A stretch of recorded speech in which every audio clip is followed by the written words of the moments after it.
For our breakdown example, we're going to look at the cube root of 500.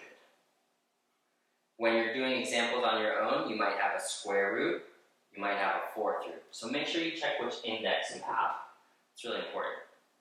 So the first step is, since we know we're taking a cube root, we're going to look at our perfect cubes from our power chart. So I've pulled up a few perfect cubes here, 1 through 6 cubed. And the reason why I chose this selection is because this last one, 216, it's less than half of 500. So 216 could still multiply up to 500. As soon as your perfect cube gets bigger than more than half of the number, like as soon as our number is bigger than 250, for example, 7 cubed is bigger than 250, you can't multiply up to this 500 with that number, because the smallest number you can multiply by is 2. And if your number is more than half of this, well, 2 times that is going to be greater than this. So these are good cubes to look at. Each of these cubes could multiply up to 500, because each of these cubes is less than half of 500. So check out your powers in your power chart, like this. And now literally, we're just going to divide 500 by each of these numbers to see what we get. And we're going to use our calculators to do that. I'm going to do 500 divided by 8. 62.5. 500 divided by 27.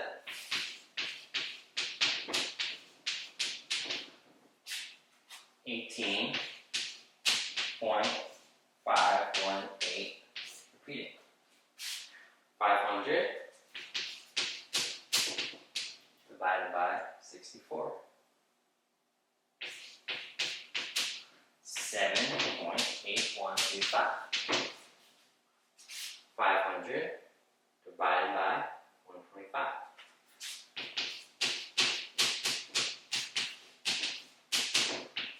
4.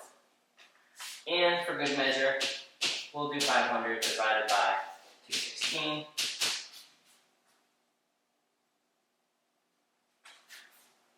2.314. The reason why we're doing this division is to find the one that gives us a whole number solution. And as you can see, decimal, decimal, decimal, decimal, whole number.